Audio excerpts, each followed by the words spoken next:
먼저 소개해 주셔서 감사합니다. 저는 이제 말씀해 주신 대로 이번에 네 번째 콜로키움 세미나에서 발표를 하게 된 이제 유니스트의 로보틱스 및 인공지능 연구실을 운영하고 있는 유현우라고 합니다. 먼저 참여해 주신 여러분들께 진심으로 감사의 말씀 드리고요. 그럼 이제 콜로키움에서 로보틱스에 대해서 세미나를 하는데 다른 연사분들께서 로봇의 이제 내추럴 랭귀지 기반의 어떤 이제 명령 전달이라든지 그다음에 이제 로코모션 등 로봇을 어떻게 움직일 것인지 레그드 로봇에 대해서 혹은 이제 머니플레이터에 대해서 이런 것들에 대해서 세미나를 하신 걸로 알고 있는데 그분이 저는 거기에 맞게 그러면은 그런 로봇들이 이제 잘 움직이고 이제 명령을 잘 알아듣고 어떤 작업을 수행하기 위해서는 그럼 세상을 어떻게 인지를 하면 좋을지, 인지한 방식을 어떻게 이런 로코모션 혹은 이제 언더스탠딩 이런 쪽으로 이제 전달을 해줄 수 있을지 그런 것에 대해서 말씀을 드리도록 하겠습니다. 네. 그래서 이제 구성은 그 로봇 인지에서 가장 기본이 된다고 할 수 있는 슬램 그리고 이제 저희 주력 연구 분야라고 할 수 있는데 슬램과 딥러닝을 어떻게 합쳐서 좀 우리가 원하는 방향으로 인지를 수행할 수 있을지 요런 것에 대해서 좀 말씀을 드리고요. 네. 그리고 어 이러한 지금까지의 인지에 대한 한계, 그러니까 어떤 관점에서의 한계이냐면 로봇의 상용화의 입장에 대해서의 지금까지 인지의 한계, 이러한 점에 대해서도 말씀드리고요.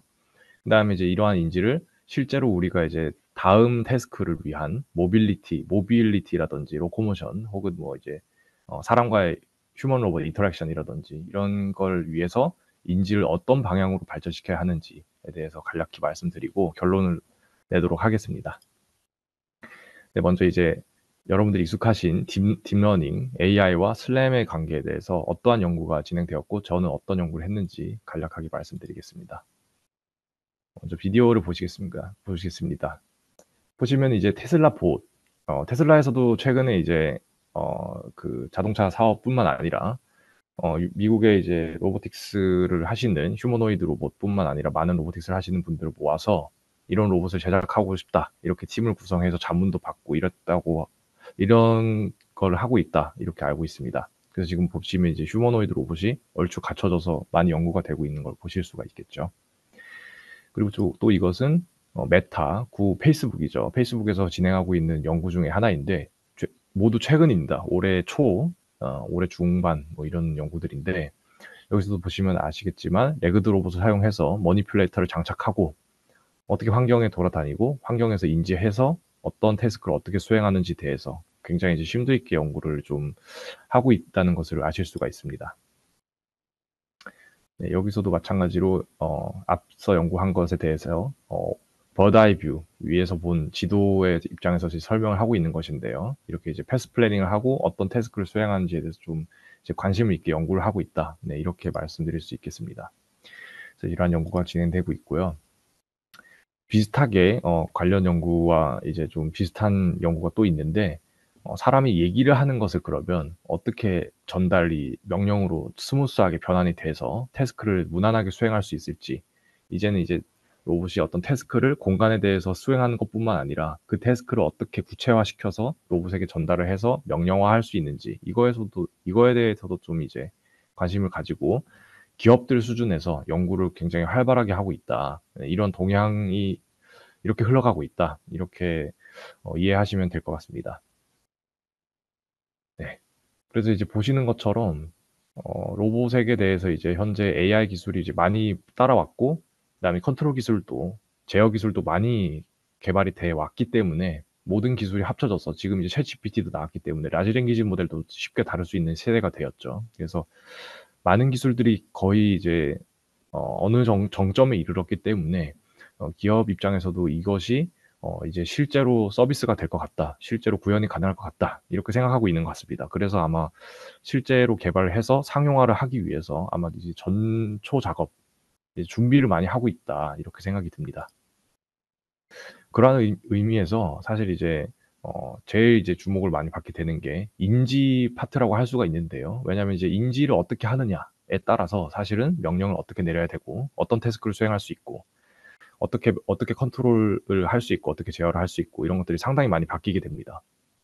그래서 이제 마찬가지로 페이스북 구 페이스북 메타에서도 로봇 제어뿐만 아니라 인지를 통합해서 이제 멀티태스크에 대한 제너럴한 인지를 어떻게 표현을 할 수 있을지 이거에 대해서도 사실은 굉장히 연구가 같이 많이 진행되고 있다. 이렇게 말씀드릴 수 있겠습니다. 그럼 이제 로봇이 인지를 하는 것이 중요하구나. 많은 태스크를 수행하는 데 있어서 인지가 선행이 되어야 하는구나. 인지에 대해서 인지 결과에 따라서 어떤 명령 체계가 바뀔 수도 있고 액션할 수 있는 태스크가 이제 많이 바뀔 수도 있겠구나. 이걸 이제 말씀을 드렸는데요. 그럼 이제 로봇이라는 것이 어떻게 환경을 인지하는지에 대해서 간략하게 소개를 좀 해 드리도록 하겠습니다. 일단 로봇은 이제 다수의 센서를 장착하고 있겠죠. 주변 환경을 이제 이해하는 것이 최우선이기 때문에 어떤 식으로도 정보를 받아들여서 그것이 어떻게 전처리를 해서 환경을 잘 이해할 수 있을 것인가. 이것 때문에 보시는 것처럼 자율주행 차량의 경우, 차량도 마찬가지 로봇이죠. 로봇의 자율주행 차량의 경우에는 이렇게 이거 보시는 것처럼 3차원 라이다 센서를 가지고 주변의 3차원 공간 인지를 실시간으로 이제 데이터를 수집할 수 있다. 네, 이런 센서를 쓰기도 하고요. 보시는 것처럼 RGB-D 카메라, 그다음에 이제 뎁스 이미지를 활용해서 수도 라이다를 활용해서 만들어서 사용하기도 하고요. 그래서 이러한 데이터를 많이 수집해서 센서로부터 이제 외부의 3차원 정보를 많이 수집해서 제가 처음에 말씀드렸던 것처럼 인지에 사실 근간이 로봇 인지에 있어서 근간이 될 수 있는 슬램이라는 기술을 활용하면은 보시는 것처럼 단순한 형태의 어떠한 내 위치 대비해서 주변 환경이 어떻게 구성되어 있는지를 알 수가 있게 됩니다. 보시는 것처럼 지금의 경우에는 3차원 공간을 인지하기 위해서 센서를 달고요. 거기서 센서 정보로부터 나는 라인을 뽑겠다. 선을 뽑겠다. 왜냐하면 선이 이제 인도어 환경, 실내 환경에서는 많이 도미넌트하게 주로 이제 구성이 되어 있기 때문에 선을 뽑아서 인지를 하고 싶다. 선을 뽑아서 이 지도를 만들고 싶다. 이런 식으로 해서 이해를 하면 오른쪽에 보시는 것처럼 지도를 만들 수 있게 됩니다. 이러한 개념으로 이제 발전해 왔던 게 AI가 접목되기 전에 지금까지 통상적으로 이제 사람들이 많이 생각하고 사용했던 슬램이라고 할 수 있겠습니다. 그래서 사실은 이제 슬램이라는 기술은 로봇의 위치와 주변 환경을 모르기 때문에 이것을 동시에 내가 어디 있는지 모르고 그다음에 이제 내가 어디에 지금 존재하는지 모른다. 이게 가정이거든요. 어느 모르는 환경에 가서라도 사람과 같이 사람은 이제 머릿속에 지도를 그리면서 모르는 공간을 탐사할 수가 있겠죠. 그래서 이제 그런 것들을 가능하게 해주는 기술이 슬램이라고 생각하시면 됩니다. 약자는 이제 Simultaneous Localization and Mapping인데 동시에 로컬리제이션, 내 위치 추정과 매핑, 주변 환경 이해를 한다 이렇게 생각하시면 됩니다. 그래서 이제 나오는 결과는 보시는 것처럼 여기에 이제 선처럼 그려져 있는 것이 트라젝토리이고요. 네, 여기 이렇게 돼 있는 것이 트라젝토리이고 여기에 보이는 어떤 이제 구조물 같은 것들이 보이죠. 이것들이 센서로부터 얻은 정보를 내 위치 기반해서 뿌려 놓은 것입니다. 3차원 공간에. 그렇게 하면은 이러한 어떠한 형태가 존재하는구나도 알 수가 있게 되겠죠. 그래서 이것을 맵이라고 부릅니다. 그래서 이런 식으로 이제 로봇이 내 위치 대비해서 주변 환경을 인지할 수 있게 되겠죠. 그래서 이제 이러한 형식으로 이제 얻은 3차원 공간의 이제 정보는 말씀드렸던 것처럼 센서 정보를 단순히 이제 공간에다가 이제 던져 놓은 것이기 때문에 단지 뿌려 놓은 것이기 때문에 이런 식으로 어떤 공간에 무언가가 있다 정도밖에 표현이 안 되었습니다. 물론 이제 우리가 볼 때는 이제 나무이구나, 어, 실내의 방이구나 이렇게 알 수 있지만 그것은 우리가 이제 사전 지식을 가지고 있기 때문이겠죠. 그게 아니고서는 이제 로봇의 입장에서는 그냥 3차원의 어느 위치에 무언가가 있구나 이렇게밖에 이해를 하지 못하게 되겠죠. 이것이 이제 지금까지 수행하게 되었던 이제 지오메트릭 슬램, 전통적인 슬램이라고 생각하시면 됩니다. 네, 잠시 예시를 보실까요? 저희 연구실에서 이제 데모를 좀 했던 건데, 그래서 이러한 지오메트릭 슬램에서의 장점은 보시는 것처럼 로봇에다가 이제 센서를 달고 모르는 공간에 이동하면은 모르는 공간에 대해서 내 위치가 어디이고 그다음에 탐색을 하게 되는 위치에 대해서 지도를 만들어 주고 그러면 이제 모르는 공간에 대해서 내 위치도 알게 되고 주변 환경도 알게 되고 이런 식으로 이제 3차원의 어떠한 뭔가가 있는지 무언가가 있는지 정도 이렇게 해서 맵을 이제 구성을 하게 되겠죠. 그렇게 하면은 패스 플래닝, 그러니까 비어 있는 공간으로 어디로 가라, 길을 찾아봐라. 요런 태스크 정도는 이제 잘 수행을 할 수 있게 됩니다.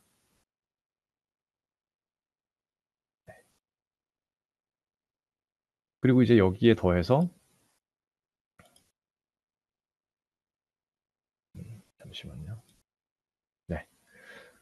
여기에 더해서 최근에 이제 저희 연구실에서 또 수행하고 하고 있는 지오메트릭 슬램, 사실 정확히 얘기하면 지오메트릭 슬램이라고 정확히 말할 수는 없지만 어쨌든 같은 맥락에서의 지오메트릭 슬램이 또 하나 최근에 등장했는데 어 가우시안 스플래팅을 사용한 슬램인데 최근에 나온 기술입니다. 그래서 오른쪽에 보시는 것이 지금까지 전통적으로 수행한 슬램으로 이제 얻은 맵이죠. 센서 데이터를 단순히 공간에 뿌려 놓은 것이기 때문에 이렇게 점들로 표현이 됩니다. 점묘화처럼. 그러나 이것을 최근에 나온 기술, 어떤 기술을 사용해 가우시안 스플래팅이라는 기술을 활용하면 이렇게 조금 더 실사화 같은 그런 이제 공간으로 표현이 가능하게 됩니다.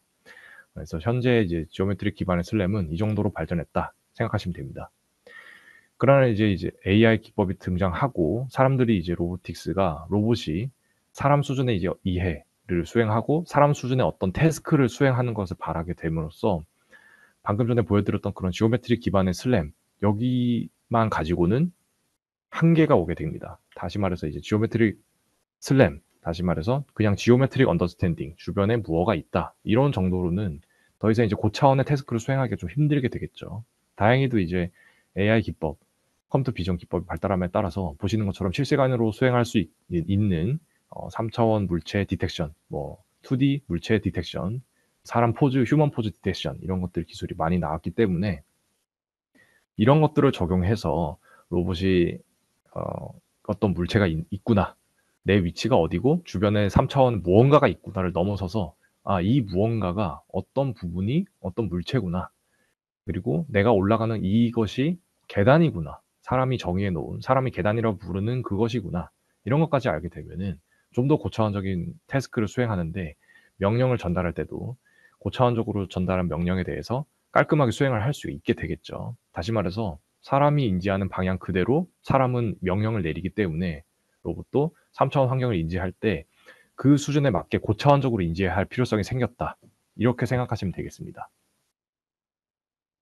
그래서 보시는 것처럼 왼쪽에 보시는 게 이제 지금까지 말씀드렸던 지오메트릭 슬램, 전통적인 슬램이죠. 단순히 주변에 뭔가가 있구나, 그리고 내가 어디 있구나, 여기를 이렇게 이해하던 것에서 벗어나서 최근 연구는 이런 식으로 내가 어디 있고 주변 환경이 어떤데 어느 부분이 뭐구나, 침대구나, 혹은 뭐 바닥이구나, 뭐 이런 것까지 이제 이해를 하면 좋겠다.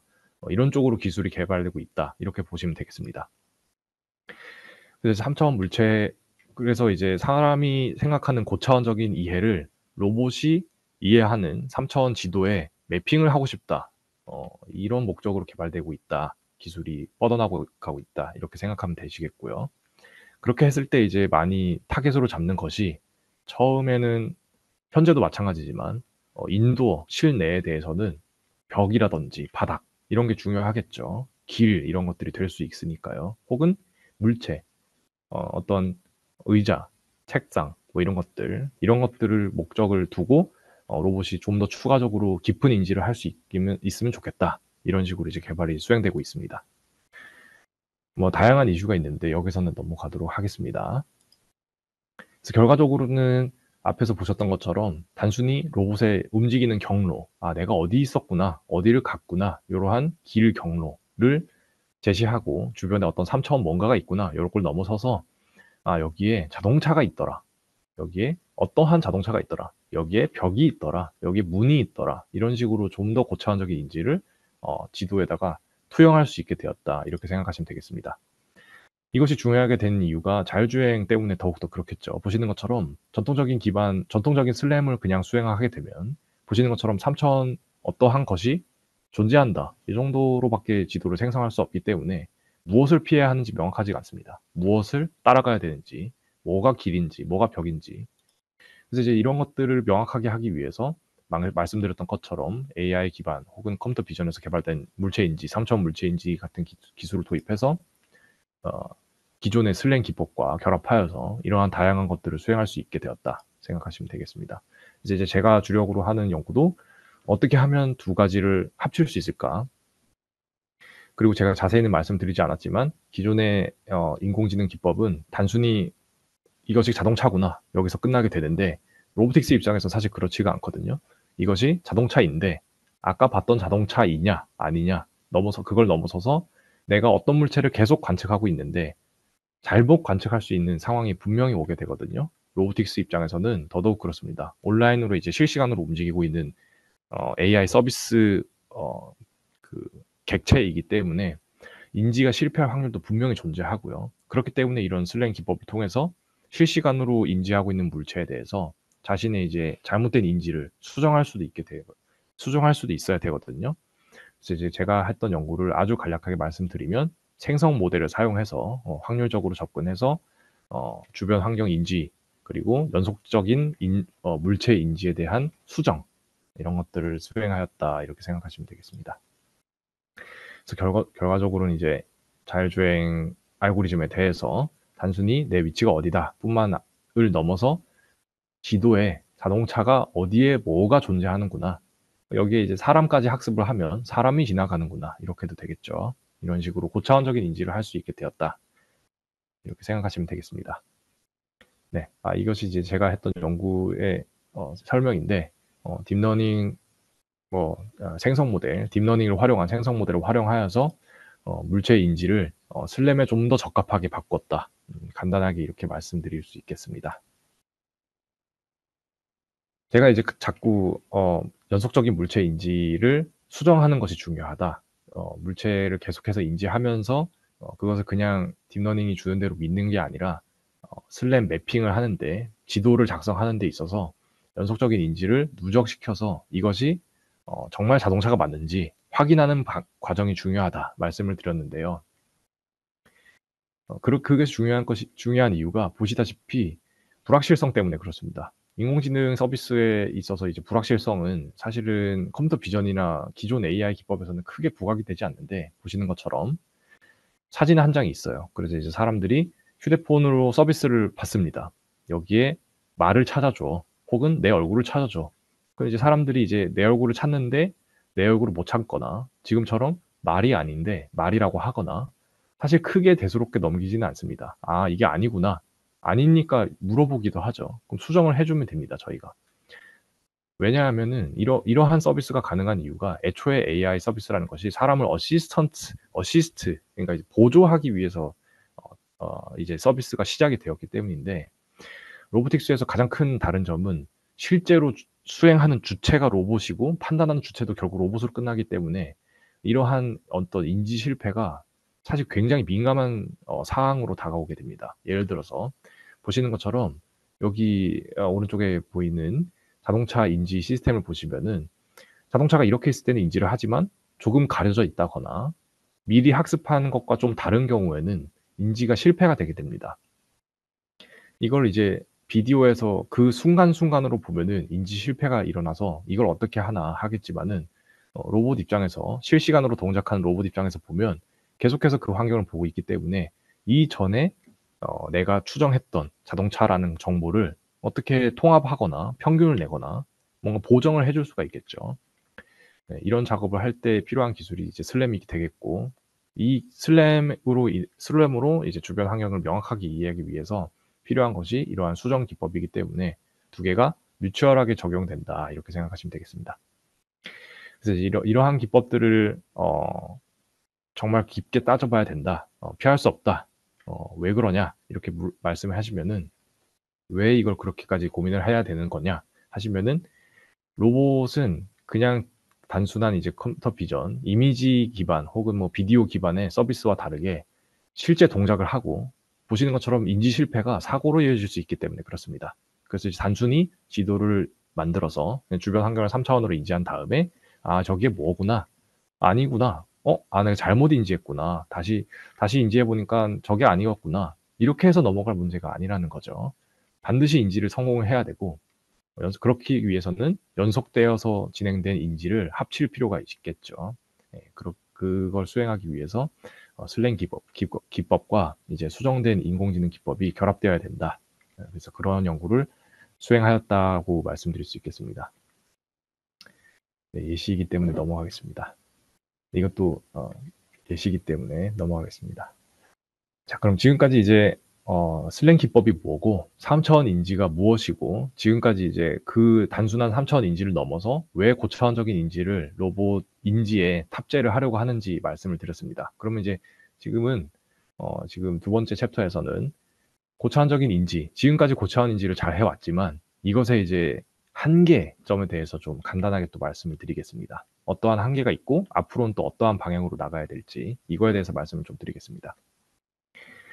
로봇이 지금 소개해드린 고차원적인 3차원 인지를 가지고 뭔가를 하기 위해서는 사실은 이것만으로는 상용화를 하기가 어렵습니다. 왜냐하면 어, 사용해 보신 분들은 알겠지만 AI 서비스를 사용해 보면은 뭔가 인지가 잘 안 되는 것 같은 느낌이 들 때가 굉장히 많이 있죠. 이것이 그렇게 되는 이유가 데이터 기반으로 미리 학습을 해놓고 그걸 기반으로 해서 사전 지식을 가지고 상황을 판단하기 때문에 그렇습니다.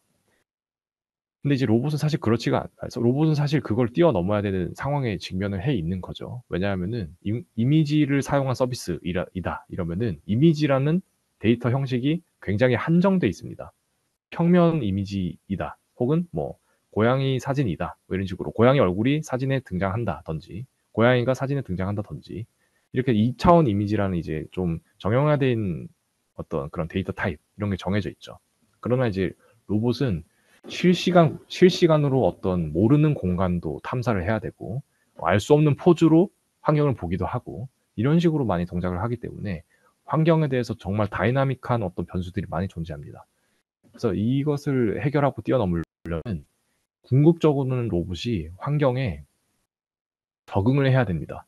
이게 이제 안 되기 때문에 지금 굉장히 골치가 아프게 개발이 잘 안 되고 있는 게 예시가 하나가 있죠. 자율주행인데 지금 웨이모에서도 마찬가지고 샌프란에서 굉장히 많이 실험을 하고 있죠. 실험을 한 지가 굉장히 몇 년이 됐는데 아직도 샌프란을 벗어나지 못하고 있습니다. 그 이유가 샌프란 운전해 보신 분들 알겠지만 굉장히 경사가 높고 좀 특이한 그 지형이죠. 도로 환경도 좀 다르고 조금만 나가 봐도 고속도로입니다. 좀 다르고요. 그래서 도로 환경이 한 나라의 한 도시 안에서도 굉장히 다양합니다. 근데 이제 자율주행 차량 같은 경우에는 팔아야겠죠. 상용화를 해야 이제 의미가 있는 거죠. 로보틱스는 더욱 그렇습니다. 팔아서 사용이 돼야 되는데 가지고 있는 데이터로만 학습을 하면은 전 세계 나라에 팔려면은 그러면 전 세계 나라에 전 세계에 필요한 도시에 데이터를 모두 수집해서 거기에 맞는 어떤 이제 로봇 인지지능을 학습을 해야 하는 거냐 이러한 문제가 생기게 됩니다. 그래서 이제 극복하기 위해서는 적응을 하는 것이 어떠냐 이렇게 생각을 할 수가 있겠죠. 이러한 적응 문제를 관점으로 볼 때 두 가지 이슈가 로보틱스에 존재합니다. 첫 번째는 이제 환경 적응이고요. 두 번째는 플랫폼 적응입니다. 이게 무엇인지는 차차 말씀드리겠습니다. 하나씩 말씀드리도록 할게요. 먼저 이제 환경에 대한 적응입니다. 보시는 것처럼 이제 컴퓨터 비전이 발전함에 따라서 다양한 실시간으로 동작할 수 있는 이러한 인지지능이 많이 개발이 되어 왔습니다. 그러나 문제는 실제로 로봇이 사용되는 환경은 너무 다이나믹하고요. 움직이는 물체도 많고 환경이 변하기도 하고 사람이 물체를 움직이기도 하고요. 또 다른 문제는 앞서 말씀드렸던 것처럼 로봇이 어 회사가 생산을 했을 때 사용되어야 하는 환경이 너무 다양하다는 게 정말 큰 문제입니다. 예를 들어서 보시는 것처럼 우리는 다 알 수 있습니다. 이건 다 어떠한 도로 환경이구나. 이거는 뭐 밝고 주택이 있는 거 보니까 캘리포니아 같다. 혹은 여기는 뭐 어떤 도쿄, 여기는 어떤 저 포그가 많이 낀 거 보니까 런던이 아닐까? 사실은 데이터셋입니다만 예시를 든 겁니다. 그런 식으로 이제 생각을 할 수가 있겠죠. 하나 공통된 것은 도로 환경이다. 어떠한 변수가 들어갔구나. 뭐 이렇게 생각할 수가 있지만은 인공지능 입장에서 그렇지 않습니다. 모두 다 다른 환경으로 보이고 각기 다르게 학습을 해줘야 모두 학습을 해줘야 모든 상황에서 동작을 할 수가 있겠죠. 이러한 어떤 이제 데이터 기반의 접근은 사실 로보틱스 입장에서 상용화가 되어야 하는 입장에서 정말 골치입니다. 아래에서는 이제 예시를 들었던 도로 환경을 말씀드릴 수 있겠고요. 위에서는 인도어에서 상용화하고자 하는 로봇도 정말 골치가 아픕니다. 저희는 이제 의자가 있구나, 책상이 있구나. 뭐 다른 변수가 뭐 있을까 하겠지만 같은 아파트 디자인에서도 정말 다양하게 이제 가구들이 놓여질 수 있고 다양한 종류의 가구들이 있을 수가 있겠죠. 이런 것들을 기존에 미리 다 학습해서 이제 회사가 판매를 해서 모두 다 성공적으로 인지를 수행하 하 해야 된다. 이건 정말 달성하기 힘든 목표라고 할 수 있겠습니다. 다시 말해서 여러분들이 아무리 데이터를 많이 모으고 아무리 인공지능 모델을 잘 학습해도 우리 집에 있는 어떤 뭐 내가 새로 사온 곰돌이 인형이라든지 내 테이블 하나를 온전히 다 이제 완벽하게 인지를 할 수 있을까? 이건 이제 의문이라는 거죠. 이런 점에 있어서 이제 그 제로 러닝이라든지 테크니컬한 부분이 많이 제시가 됐지만 저도 이제 한때 필요성을 느끼고 연구를 했지만 아직까지 상용화를 하기에는 많이 부족합니다. 하여튼 이러한 이슈가 하나가 있고요. 두 번째 이슈는 플랫폼 어댑테이션이라고 할 수 있겠습니다. 이것도 상용화에 좀 이제 많이 연관이 된 이슈라고 할 수 있겠는데 플랫폼이 무엇이냐? 보시는 것처럼 이제 로봇 플랫폼, 로봇 바디 혹은 로봇 센서들 요런 것들의 총합이라 총칭이라 이렇게 생각하시면 되겠습니다. 그래서 보시는 것처럼 땅에서 달리는 플랫폼 뭐가 있을까요? 자율주행 차량이 있겠죠. 그리고 이제 최근에 또 대두되고 있는 드론 그리고 이제 이거 UAV, UGV, UAV 이런 식으로 이 두 가지만 해도 플랫폼이 굉장히 다르고요. 그래서 이제 보이는 시점도 다르게 되겠죠. 그리고 UGV, Unmanned Ground Vehicle 자율주행 차량만 하더라도 자동차도 있고 그다음에 이제 투 휠드 로봇, 바퀴가 2개 달린 로봇도 있을 수 있고요. 센서가 다를 수도 있고 레그드 로봇, 다리가 달린 로봇도 있을 수가 있고요. 이것도 골치가 아픈데 자율주행 차량을 이제 그 개발하는 회사 입장에서 봐도 차량마다 센서가 다릅니다. 심지어 같은 회사에서 만든 차량에도 버전 1, 2, 3 이런 식으로 어떤 센서를 어느 각도에 다는 게 더 효율적이더라. 연구를 하다 보면 바뀌겠죠. 모델마다도 바뀌겠고요. 센서 종류도 바뀔 수 있습니다.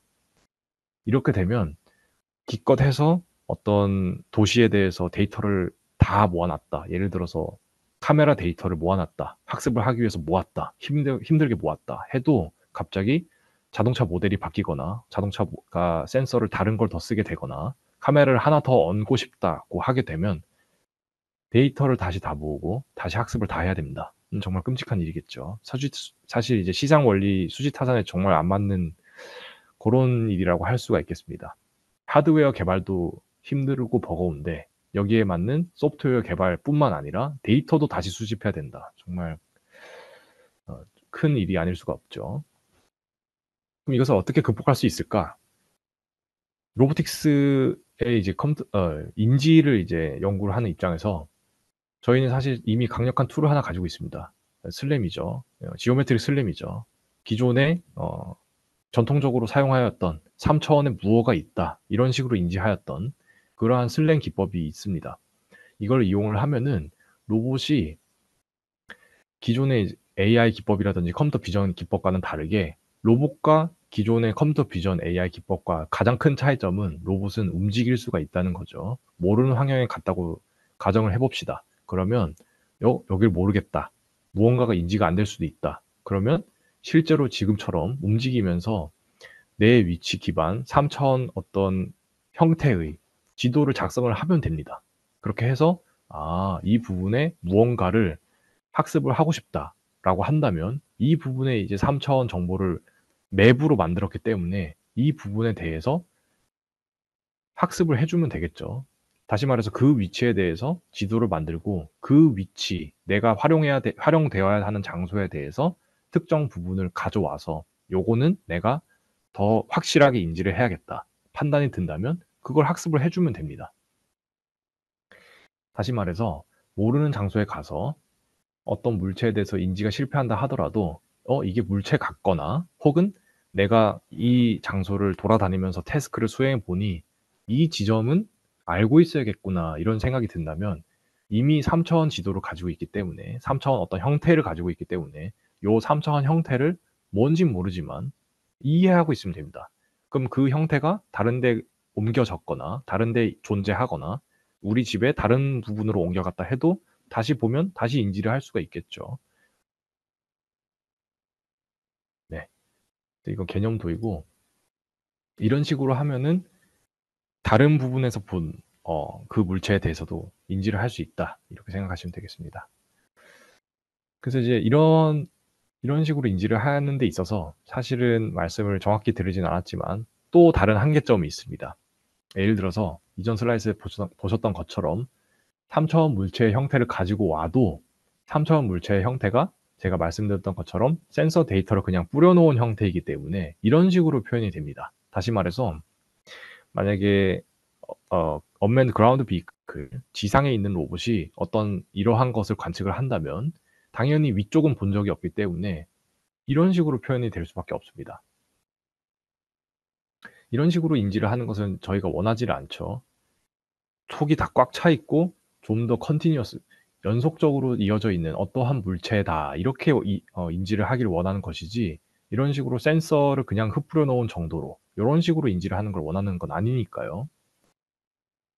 그래서 이러한 큰 이슈가 있었는데 이것을 활용할 수 있게 해 주는 이것을 좀 해결할 수 있게 해 주는 다른 기술이 좀 2022 년도 작년에 등장하였습니다. 널프라는 기술인데 방금 말씀드렸던 센서를 단순히 흩뿌려 놓는 그렇기 때문에 이제 그냥 컨티니어스하지 못하고 점들로 구성이 되어서 3 차원 환경이 구성돼서 표현되는 요러한 단점을 이 기술로 보완을 할 수가 있게 됩니다. 이 기술에 대해서 잠시 설명을 드리면은 보시는 것처럼 3 차원 공간을 어 3 차원 공간에 대해서 이전 슬라이드에서 보시다시피 우리가 3 차원으로 표현하고 싶은 공간에 대해서 사진을 여러 장 찍습니다. 그러니까 로봇이 여러 군데 뷰로 이 물체를 관측했다. 이렇게 생각하시면 됩니다. 한 바퀴 돌면서 꼼꼼하게 관측을 했을 수도 있겠죠. 그렇게 하면은 이 기술로 이 3 차원 물체를 맵을 만들게 되면은 이전과는 비교도 할 수 없을 만큼 정말 실사를 보는 것처럼 그러한 효과를 낼 수 있는 3 차원 맵을 얻을 수 있게 됩니다. 이 앞에서 봤던 그냥 센서를 그냥 뿌려 놓은 듯한 점으로 표현되는 거랑 확실히 다르게 표현되죠. 이 기술이 등장했기 때문에 저희가 목적으로 하고 있던 아 저희가 목적으로 하고 있던 어떤 모르는 물체에 대해서 학습을 하고 싶다. 학습을 하고 싶기 때문에 어 3 차원 온전한 형태를 알고 싶다. 이 목적에 대한 매핑으로 활용을 할 수가 있게 되었습니다. 그래서 이걸 활용하면 저희가 의도했던 목적대로 사용할 수가 있겠죠. 그래서 이 기술을 사용해서 슬램을 하는 지도를 만드는 방에 대한 지도를 만드는 기술 하나 예시를 보여드렸고요. 이 기술을 활용해서 어 구 간단하게 말씀을 드리자면 이 기술을 활용하면은 센서가 뭐가 어떻든 간에 왜냐하면은 여러 군데에서 관측해서 공통적으로 단단한 이렇게 꽉 차 있는 3 차원 지도를 만들 수 있으니까요. 센서가 무엇가 됐든 간에 센서를 어디에 부착했든지 간에 항상 이런 단단하게 점으로 표현되지 않는 이런 컨티니어스한 연속적으로 표현되는 지도를 만들 수가 있겠죠. 그러면 더 나아가서 모르는 환경에 대해서 어떤 부분을 떼와서 '아 얘를 학습해야지.' 이걸 넘어서서 '다른 플랫폼 간의 인지 공유도 가능하게 될 거다.' 이렇게 생각하시면 되겠습니다. 실제로 그 연구를 현재 진행하고 있고요. 그래서 이제 이렇게 인지 공유를 할 수 있게 되는 것이 중요한 이유가 앞서서 말씀드렸다시피 인지는 사실 인지에서 끝나야 되는 게 아니고 인지 결과를 다른 태스크로 넘겨줘야겠죠. 왜냐하면 인지를 하고자 하는 궁극적인 이유가 그냥 '아 지도를 만들고 뭔가를 알아보면 그만이다.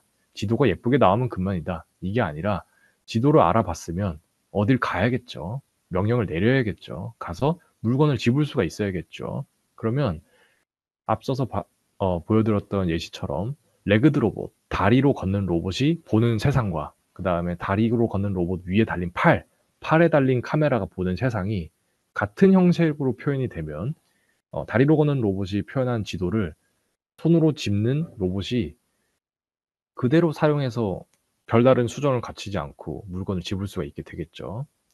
간단히 말씀드리면 서로 다른 플랫폼 사이에 인지 공유가 일어나게 되면 별다른 전처리 과정 없이 자연스럽게 태스크를 넘겨서 수행할 수 있게 된다. 이렇게 생각하시면 되겠습니다. 그래서 이제 지도 표현에 대해서 앞서 보였던 것처럼 포인트들 단순히 3 차원 센서 데이터를 흩뿌려 놓은 그런 형태로 끝나야 되는 게 아니라 어떤 컨티니어스한 형태 연속적인 형태로 표현해야 되는 게 중요하다 이렇게 생각하시면 되겠습니다.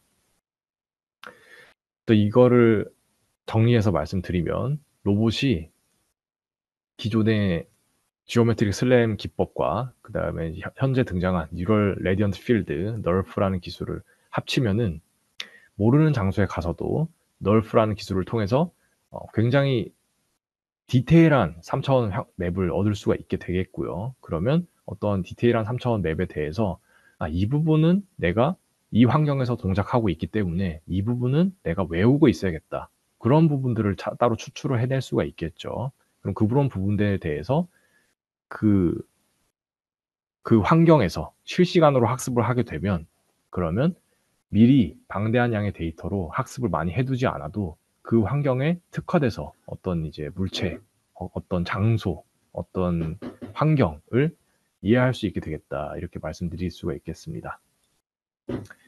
그렇게 하면은 지금 보시는 것처럼 이와 같은 과정을 거쳐서 온라인으로 환경에 대해서 적응을 할 수 있게 되겠죠. 이렇게 해서 극복할 수 있는 점은 앞서서 말씀드렸던 것처럼 방대한 양의 데이터를 가지고 학습을 해도 이 환경에 제대로 이해를 할 수 있을까? 이 환경에 대한 특화된 인지를 가질 수가 있을까? 하는 의문점을 해소할 수 있게 되겠고요. 그 다음에 이렇게 단순히 센서를 흩뿌려 놓은 것 같은 센서마다 다른 이런 3차원 표현이 아니라 레디언스 필드, 뉴럴 필드를 활용해서 일관된 어떤 이제 단단한 형태의 그런 연속적인 맵을 구성할 수 있게 된다면 머니퓰레이터 혹은 레그드 로봇 이런 거에 관계없이 같은 형태의 맵 표현을 공유하게 되기 때문에 플랫폼 적응도 가능하게 된다 이렇게 말씀드릴 수가 있겠습니다. 네, 시간이 거의 다 됐는데 마지막으로 이 주제에 대해서 논의하면 아마 될 것 같습니다. 또 하나의 이슈가 하나 있습니다. 보시는 것처럼 로봇 태스크에 관련된 이슈인데요. 지금까지 저희가 논의한 것은 그러면 기존에 존재하는 3D 기존에 존재하는 지오메트릭 슬램 기법과 그다음 컴퓨터 비전 AI 기법에서 오는 물체 인지 학습하는 기법을 활용하되 모르는 지역에 가서는 좀 더 실사와 같은 표현을 할 수 있는 매핑 기법을 활용해서 그때그때 그 장소에 특화된 인지를 배우면 되겠구나. 이게 결론이구나. 이렇게 생각하시면 되겠습니다. 그럼 여기서 또 하나의 이슈가 있습니다. 잘 배웠고 잘 인지를 한다고 가정을 합시다. 그래서 인지가 고스란히 녹아든 이 지도를 우리가 얻었다. 이렇게 생각을 해보겠습니다. 그러면은 인지는 인지대로 되었고 이것을 그 다음 태스크로 어떻게 전달해 줄까? 이게 사실 제일 중요한 이슈 중에 하나다라고 말할 수가 있겠습니다. 왜냐하면 인지를 아무리 깔끔하게 잘해도 아무리 이 물체가 뭔지를 인지를 잘해도 이걸 이게 책상 이래, 이게 의자래, 혹은 이게 사람이래. 이거를 태스크를 수행하는 뒷단에 넘겨주지 못하게 되면은 그야말로 의미가 없게 되겠죠. 그렇게 되면은 그냥 로봇이 걸어갈 때 기존에 했던 것처럼 센서로 무엇이 있으니까 피하자. 무엇이 있는 3차원 무엇이 있는 것과는 좀 거리를 둬서 걷자. 뭐 이런 단계에 굉장히 이제 단순한 단계의 어떤 태스크밖에 수행하지 못하게 됩니다. 이걸 원하던 게 아니죠, 저희는. 그래서 이제 저희가 주목을 해야 되는 기술 중에 하나가 이 제어 이론에 있어서 다른 분들께서 세미나를 해주시겠지만 강화학습이라고 할 수 있겠습니다. 강화학습을 사용하면은 기존에는 굉장히 까다롭던 이런 컴플렉스한 복잡한 형태의 제어도 수행을 할 수가 있게 되겠죠. 그래서 빠르게 넘어가도록 하겠습니다. 근데 지금까지의 이제 이런 제어 기법들을 봤을 때는 이게 이제 제가 포닥으로 연구했던 학교인데 제가 일했던 연구실에서 수행한 연구는 아니고요. 이렇게 이제 강화학습을 사용해서 걷는 로봇에 대해서 어떤 식으로 외부 환경에 대한 정보를 주었나 최근에 나온 연구를 살펴보면요. 이렇게 앞에 카메라를 하나 들고 카메라가 이렇게 보이게 되겠죠. 이거를 단순히 이미지를 압축하는 형태로 해서 그때그때 각 프레임의 이미지를 실시간으로 강화학습 네트워크에 넣어 주었습니다. 그렇게 되면은 사실 조금 문제가 되는 것이 이러한 형태로 만약에 로봇이 계단 중간쯤에 갔다. 근데 만약에 뒤로 가고 싶다라고 했을 때 앞만 보고 있는 로봇에 있어서는 뒤로 가는 부분에 대한 걸 볼 수가 없기 때문에 뒷걸음질 칠 수가 없게 되겠죠. 단순히 이제 뒷걸음질 치는 걸 넘어서서 전체 지도를 모르고 단순히 앞에 보는 것만 보고 앞에 보고 있는 이미지만 압축해서 강화학습단으로 넘겨주게 되는 요러한 시스템을 계속해서 따르게 된다면 단순히 뭐 앞으로 가라든지 보이는 부분에 대해서만 걸어가는 모션을 취할 수가 있고 좀 더 어드밴스드 된 태스크, 예를 들어서 방금 말씀드렸던 것처럼 보이지 않지만 뒤로 가 봐라. 보이지 않지만 옆으로 가 봐라. 보이지 않지만 어느 장소로 가 봐라. 이런 명령을 내리기가 굉장히 힘들게 됩니다. 그럼 이제 이런 명령을 수행하게 돼서는 어떻게 하는 것이 좋을까요? 뭐 지금까지 말씀드렸다시피 우리가 이제 지금까지 열심히 획득해서 얻어온 이 3 차원 지도를 강화학습 부분에 넘겨주게 되면 됩니다. 그런데 이것이 너무 어렵습니다. 왜냐하면 말씀드렸다시피 센서 데이터를 흩뿌려 놓은 그런 형태의 3 차원 지도를 넘겨주려고 해도 센서 데이터를 흩뿌려 놓은 그 3 차원의 점들, 이것이 지도 하나당 물론 센서마다 다르고 지도 스케일마다 다르지만 지금 보이는 지도에서는 대략적으로 몇십만 개가 넘어갑니다. 점들만 해도 몇십만 개가 넘어가게 되겠죠. 그것을 어떻게 효율적으로 전달해 주느냐, 굉장히 큰 문제가 됩니다. 보시다시피 이제 강화학습 뉴럴 네트워크는 작은데 이걸 어떻게 넘겨주게 되느냐. 정말 큰 이슈가 아닐 수가 없겠죠. 앞에서 봤던 어 이미지를 압축해서 강화학습으로 넘겨주게 된 태스크에 대해서는 지금 보고 있는 이미지 하나를 압축해서 넣어줬기 때문에 가능했지만 맵은 어떻게 하느냐. 정말 큰 이슈가 되게 되겠습니다. 그래서 이제 이것을 해결할 수 있는 방법 중에 하나가 앞서서 말씀드렸던 널프 기술로 해결할 수도 있다. 이렇게 제안을 드릴 수 있겠는데요. 그 이유가 죄송합니다. 그 이유가 간단하게 말씀드리면 앞서서 말씀드린 공간을 컨티니어스하게 단단하게 연속적으로 표현할 수 있는 그 기술이 함수로 표현되게 되게 그렇습니다. 제가 이제 거창하게 말씀드린 감이 없지 않아 있지만 3 차원을 굉장히 이제 현실적으로 리얼리스틱하게 표현할 수 있는 기술이다 말씀드렸지만 사실 보고 나면은 단순히 함수 하나 학습하는 꼴이 되거든요. 그러면 이제 함수에서는 함수의 파라미터, 그러니까 다항함수로 예시를 드리면 계수죠. 예를 들어서 2차원 함수다. 그러면 A, B, C 요런 것들을 이제 저희가 '아 이 A, B, C 요런 계수들이 3 차원을 표현하는 무언가구나.' 이렇게 생각할 수도 있게 됩니다. 그럼 이 A, B, C를 넘겨주면 로봇 입장에서는 '아 이게 3 차원 공간을 표현하는 무언가구나.' 이렇게 간단하게 표현할 수 있게 되겠죠. 그렇게 학습할 수 있게 되는 걸 기대하고 강화학습을 수행할 볼 수 있습니다. 그런 연구를 현재 진행 중이고요. 그래서 이제 그래서 종합해서 말씀드리면은 지금까지 저희가 열심히 학습해서 획득한 리얼리스틱한 지도, 3 차원 지도, 그다음에 파절하게 물체 부분에 대한 그러한 표현들이 다 함수로 표현될 수 있기 때문에 이 함수의 인자를 전달해 줌으로써 어떤 지도를 압축해서 뒷단의 태스크에 넘겨줄 수 있게 되는 고런 효과를 낼 수 있게 된다. 이렇게 생각하시면 되겠습니다. 그러면 앞서서 말씀드렸던 것처럼 그냥 센서 데이터 가지고는 몇십만 개의 포인트들, 3 차원의 점들로 표현되던 것을 압축시키고 그리고 이제 압축시킨 것을 전달해 줌으로써 굉장히 리얼리스틱한 어떤 정보를 넘겨줄 수 있게 되는 것이겠죠.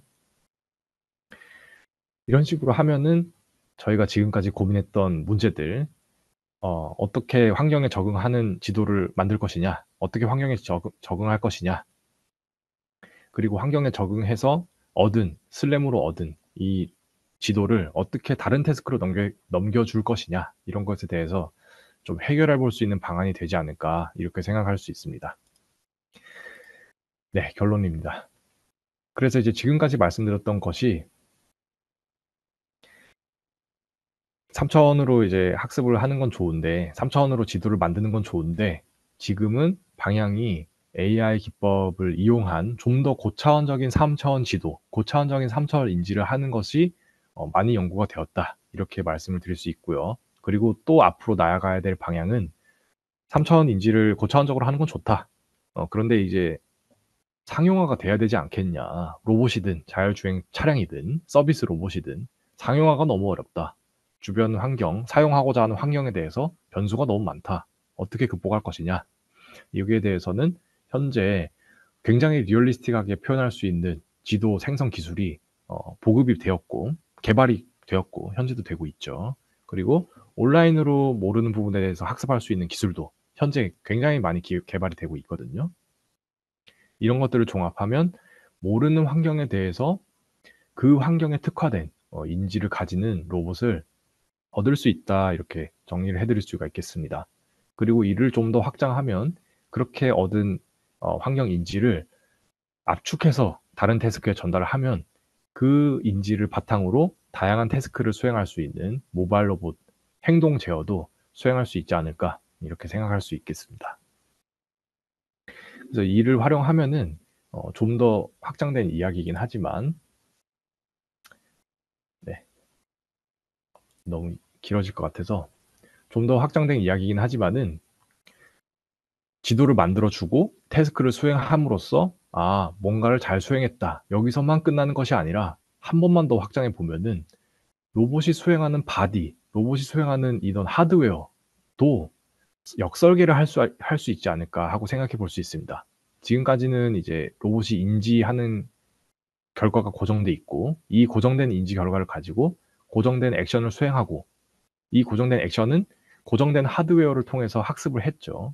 근데 이제 고정된 액션을 수행하는데 액션을 수행할 때 하드웨어의 범위도 같이 수행할 수 있어서 설계에 도움될 수 있는 그런 어떤 연구를 수행할 수 있을 것 같다, 이런 생각을 해볼 수가 있겠습니다.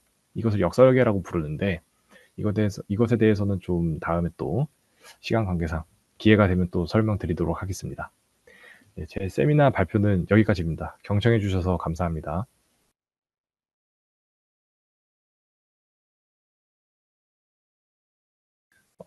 센서 정보를 취득하고 가공 판단 및 반응, 이제 액션을 취해야 되는 작업이 연산이 굉장히 많이 필요한데 로봇 아닌 컴퓨터로 가능하냐고 말씀을 주셨는데요. 결론부터 말씀드리면은 지금 그 실시간으로 여기서 실시간이라고 한다면 저희가 기대하는 거의 뭐 100 헤르츠 뭐 이런 정도로는 사실은 힘들고요. 예를 들어서 슬랩만 해도 저런 방금 전에 소개해 드렸던 것처럼 여러 가지 인지를 복합적으로 올려서 좀 고차원적인 인지를 수행하기 위해서는 정말 적어도 10 헤르츠 10 FPS 정도가 걸립니다. 그러니까 1 초에 10번 정도밖에 수행을 하지 못하게 되겠죠. 이런 부분은 사실은 큰 문제가 되는 것이, 고속으로 달리는 자동차에 있어서 0.1 초마다 굉장히 많은 거리를 가기 때문에 거의 100 분의 1 초마다는 한 번씩 판단을 내려야 하거든요. 그래서 이런 부분에 있어서는 확실히 질문해 주신 분 말씀처럼 큰 한계가 존재하는 것은 사실입니다. 근데 이제 그 지금 제가 이전 영상에 레그드 로봇 걸어 다니는 거 잠깐 보여 드렸었는데 그 로봇에서 탑재하고 있는 하드웨어가 그 엔비디아에서 만든 제슨 나노, 거기서 이제 GPU를 탑재하고 있고, 그리고 그 로봇이 지금 실제 크기 지금 연구실에 로봇은 없지만 이 정도 크기가 되거든요, 레그드 로봇이. 이 정도 로봇이 이제 걸어 다닌다, 이렇게 생각하시면 되겠습니다. 그 로봇이 탑재하고 있는 보드가 3개 정도가 됩니다. 코어가 3 개, 4개 정도 되고, 그다음 제슨 나노, 그러니까 GPU를 돌릴 수 있는, 딥러닝을 돌릴 수 있는 코어도 하나가 탑재돼 있고, 그래서 생각보다 제가 한 10년 전보다 정말 하드웨어 사양이 많이 발전했다, 이렇게 말씀드릴 수가 있겠습니다. 그래서 제 생각에는 지금도 물론 거의 100 FPS 정도의 고속 어 하드웨어 사용은 좀 힘들지 몰라도 조만간 되지 않을까. 그리고 또 하나 하드웨어가 이제 빠르게 발전하고 있기 때문에 '곧 해결되지 않을까.'라는 생각이 들고요. 이와 마찬가지로 소프트웨어 측면에서도 그렇고, 널프라는 기술, 말씀드렸던 널프라는 기술이 2022 년도만 해도 한 번 학습되는데 거의 몇십 시간이 걸렸거든요. 그리고 이제 3차원 지도를 그렇게 디테일하게 표현하는 데만 해도 굉장히 많은 시간이 걸렸는데, 지금은 너무 기술이 1년 만에 너무 발전해서 몇십 시간 걸리던 게 학습하는데 6분 걸리게 됩니다. 그리고 고성능 지도, 고사양의 지도를 표현해 내는데 0.01 초가 걸리죠. 그러니까 이제 100 FPS로 거의 실시간으로 표현이 가능하게 됐습니다. 그런 것을 봤을 때 기술 최적화의 문제이지 뭐 곧 상용화까지는 충분히 되지 않을까 하고 생각합니다. 상황 인지가 사실 상황마다 다르기 때문에 무엇에 집중해야 되느냐, 무엇에 집중하는 것이 좋으냐, 이 말씀 같습니다. 이것은 상황마다 다른데 예시를 들어서 좀 설명을 드릴게요. 예를 들어서 이제 LG에서 만든 공항 로봇 클로이 로봇은 그 인지할 때 가장 중요한 콘텍스트를 사람으로 보고 있습니다. 당연히 공항에선 사람이 굉장히 많기 때문에 사람과 그다음에 사람이 아닌 것, 이거에 굉장히 집중하고 있거든요. 그래서 사람인 것과 사람이 아닌 것, 사람이 아닌 것은 정말 관심이 없습니다. 왜냐하면 사람이 아닌 것에 집중을 해야 내 위치가 어디인지를 알 수 있기 때문에 그거면 그만이거든요. 왜냐하면 그 로봇은 공항용 로봇은 사람에게 서비스를 하면 되니까요. 그래서 사람만 인지하면 그만입니다. 그리고 이제 로봇 같은 경우에 그 배달 로봇이라든지 이런 로봇은 사람을 주시할 필요는 없습니다. 사람인 것을 아는 것을 학습을 하지만은 그게 중요한 건 아니죠. 왜냐하면 사람을 인지하는 이유는 움직이기 때문에 피하는 데 좀 더 고려가 필요하기 때문에 사람을 인지하는 것일 뿐이지 사람이 이제 무조건 인지해야 된다 이런 건 아니거든요. 그래서 이제 배달 로봇 같은 이런 경우에는 사물 주변에 어떤 3차원 환경이 분포해 있느냐, 벽이 있느냐, 길이 있느냐 요런 거에 대해서 이제 컨텍스트를 가지고 인지를 주로 하게 되고요. 그래서 공항 로봇과는 좀 다르죠. 공항 로봇은 길을 인지할 필요도 없습니다. 왜냐면은 모든 구간이 이제 뻥 뚫려 있기 때문에 사람만 피해서 잘 다니고 그리고 이미 지도를 가지고 있기 때문에 사람이 "어디를 좀 알려줘." 이러면 경로만 알려주면 되거든요. 그러나 이제 배달 로봇은 좀 다르겠죠. 그리고 이제 좀 더 다른 것은 자율주행 차량, 자율주행 차량인데 이것의 경우에는 사람을 최우선으로 인지해야겠죠. 왜냐하면 사람은 더 이상 피해야 되는 대상을 넘어서서 보호를 해야 되는 대상이기 때문에 사람을 피한다는 개념을 넘어서서 내 태스크가 실패하더라도 이 물체는 무조건 피해야 된다. 이게 가장 프라이어리티가 되어야 한다. 이게 최우선이 되고요. 두 번째는 다른 차량. 그쵸. 세 번째는 도로. 이것 이외에는 사실 관심이 없습니다 또. 주변에 무슨 건물이 있고 뭐 이런 건 모두 상관이 없고 왜냐하면 길이 정해져 있으니까요. 그래서 이러한 컨텍스트가 이제 갖춰지게 된다. 이렇게 되고요. 마지막으로 인도어에서 사용하는 로봇들 뭔가 물체를 가져와라든지 어떤 인도어에서 내가 사용하는 로봇, 비서 로봇 이런 걸 생각하시면 되는데 그런 것에 있어서는 또 다양한 사람들을 인지할 필요가 없기 때문에 사용자가 굉장히 중요하게 되고 그다음에 내가 존재하는 인도어, 이 실내 환경의 장소에 대한 특성, 그러니까 여기가 비어 있다 아니다 이런 걸 떠나서 무슨 장소인지 그리고 여기는 뭐 하는 곳인지 그런 것들이 굉장히 중요하게 됩니다. 그래서 그러한 서비스 로봇들은 '아 여기가 주방이구나. 여기가 무슨 방이구나. 뭐 여기가 무슨 침실이구나.' 요런 것까지 인지를 하는 데 굉장히 특화가 돼 있겠죠. 이것이 다른 로봇들의 인지와 좀 차별되는 점이다. 이렇게 말씀드릴 수 있겠습니다. 그래서 정리해 드리면 태스크별로 로봇의 이제 어떤 인지 컨텍스트가 정해진다. 이렇게 생각하시면 되겠습니다. 네, 다음 질문은 온라인으로 이 많은 작업을 분산 최적화하는 것이 가능하냐 말씀드렸는데 굉장히 좋은 질문입니다. 이러한 접근이 있습니다. 클라우드 컴퓨팅 이런 기술을 사용해서 중앙으로 모아서 이제 컴퓨팅을 하는 기술이 있습니다. 이런 로봇들을 컨트롤하는 거 수험 로봇, 굉장히 로봇이 많아지면 멀티 에이전트 수험 로봇이라고 칭하는데 사실 이런 것들은 로봇 중에 편대 제어, 드론과 같은 이런 이제 다개체 편대 제어를 할 때 굉장히 중요하게 되겠죠. 이런 경우에는 말씀하신 것처럼 각 로봇이 개개인이 주변 환경을 인지한 다음에 스스로 판단하고 서로 공유해서 "내 판단이 맞냐? 넌 어떻게 판단했냐? 그럼 어떻게 판단하면 좋겠다." 이렇게 하면은 너무 많이 걸립니다. 서로 통신을 해야 되는 가짓수도 너무 많고요. 그런 경우에는 드론끼리의 판단을 공유하는 그런 그 공유를 하기보다는 중앙에서 하면 훨씬 빠르겠죠.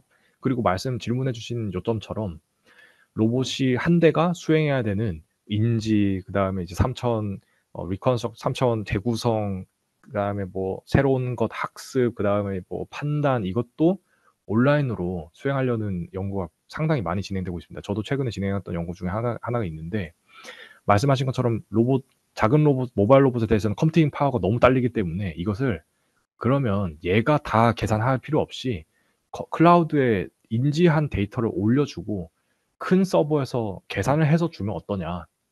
이것도 충분히 가능하고 지금 5G 적극적으로 활용해서 실시간으로 그걸 돌리려는 게 지금 되고 있습니다. 그래서 비슷한 것 중에 하나가 로보틱스 기술은 아니지만 이제 게임 회사에서 서비스를 하고 있는 게 저희가 사실은 고성능 컴퓨터를 게이밍 컴퓨터를 다 가지고 있지는 않잖아요. 그래서 이제 서비스를 하는 것이 너는 앉아서 키보드, 마우스 입력하는 정보만 우리 회사 서버에 넘겨줘. 그러면 회사 서버에서 고성능 컴퓨터를 우리가 빌려줄 테니까 요걸로 계산해서 게임을 하면 우리가 이 게임 화면을 너에게 전송을 해줄게. 그러면 되지 않느냐. 이런 서비스를 하고 있습니다. 여기서 이제 가장 큰 이슈가 되는 게 통신 속도겠죠. 왜냐면 이제 게임이 자기가 클릭했는데 0.1초라도 반응이 늦으면 사람은 즉각적으로 알게 되거든요. 반응이 늦는다. 굉장히 민감하기 때문에 그런 것들 때문에 그런 기술들이 굉장히 많이 개발되었거든요. 아이러니하게 이제 이 기술이 로보틱스에도 굉장히 이렇게 온라인으로 작업을 분산화해서 처리하는, 최적화하는 이런 데도 통신이 굉장히 많이 이런 접근이 필요하기 때문에 같은 맥락에서 연구가 많이 되고 있습니다.